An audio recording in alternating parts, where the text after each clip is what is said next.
दूसरे चरण के मतदान में कुछ ही घंटे बचे हैं। चुनाव आयोग ने सभी तैयारियां कर ली हैं। सुरक्षा व्यवस्था पुख्ता हो गई है। इसी बीच देश की सियासत में इस समय सबसे ज्यादा चर्चा मंगलसूत्र की हो रही है।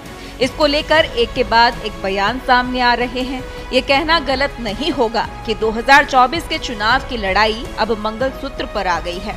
प्रधानमंत्री नरेंद्र मोदी के बयान से शुरू हुई मंगलसूत्र की बात अब विपक्ष की जुबान पर खूब छाई हुई है। विपक्षी नेता लगातार मंगलसूत्र को लेकर बीजेपी और इसके नेताओं पर निशाना साध रहे हैं। इसी कड़ी में अब समाजवादी पार्टी के अध्यक्ष और यूपी के पूर्व मुख्यमंत्री अखिलेश यादव का भी बयान सामने आया है। उन्होंने प्रधानमंत्री नरेंद्र मोदी और मुख्यमंत्री योगी आदित्यनाथ पर निशाना साधा। अखिलेश यादव ने कहा कि ये मंगलसूत्र की बात करते हैं, इनको क्या लेना देना है मंगलसूत्र से। योगी जी को, मोदी जी को क्या लेना देना है मंगलसूत्र से, अखिलेश यादव ने कहा। एक दिन पहले भी अखिलेश यादव ने मंगलसूत्र को लेकर बयान दिया था।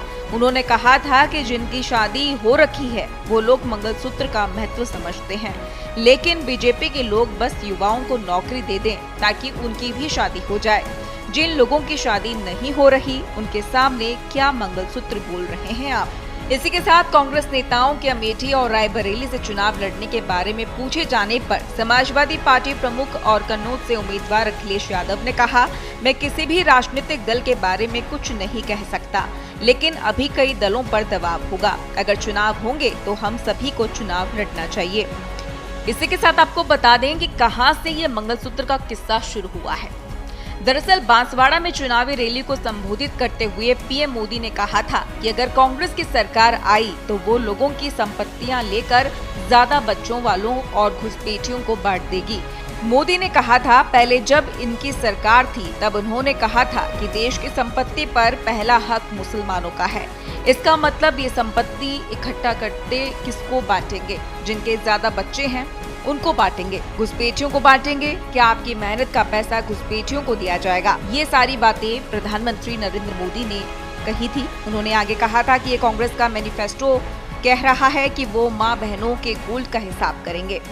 वहीं प्रियंका गांधी ने भी इस पर पलटवार किया। कांग्रेस महासचिव ने बेंगलुरु में जनसभा को संबोधित करते हुए पीएम मोदी के मंगलसूत्र वाले बयान पर पलटवार किया। उन्होंने कहा था, पिछले 2 दिनों में अब ये शुरू हुआ है कि कांग्रेस के लोग आपका मंगलसूत्र और सोना छीनना चाहते हैं।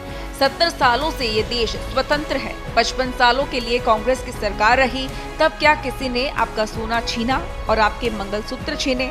जब देश में जंग हुई थी तब इंदिरा गांधी ने अपना सोना देश को दिया था और मेरी माँ का मंगलसूत्र यानी राजीव गांधी इस देश को कुर्बान हुआ है। जब देश में जंग हुई थी तब इंदिरा गांधी ने अपना सोना देश को दिया था। इसी के साथ उन्होंने कहा कि मंगलसूत्र का महत्व समझते हैं तो ऐसी बातें नहीं कहते। जब नोटबंदी हुई तो उन्होंने महिलाओं की बचत छीन ली। किसानों के विरोध के दौरान 600 किसानों की जान चली गई। क्या मोदी जी ने उन विधवाओं के मंगलसूत्र के बारे में सोचा? जब मणिपुर में एक महिला को नग्न कर घुमाया गया तब मोदी जी चुप थे। क्या उन्होंने उनके मंगलसूत्र के बारे में सोचा? आज वे वोट के लिए महिलाओं से ऐसी बातें कर रहे हैं, उन्हें डरा रहे हैं ताकि वे डर कर वोट दें। ये बातें प्रियंका गांधी ने जनसभा में कही।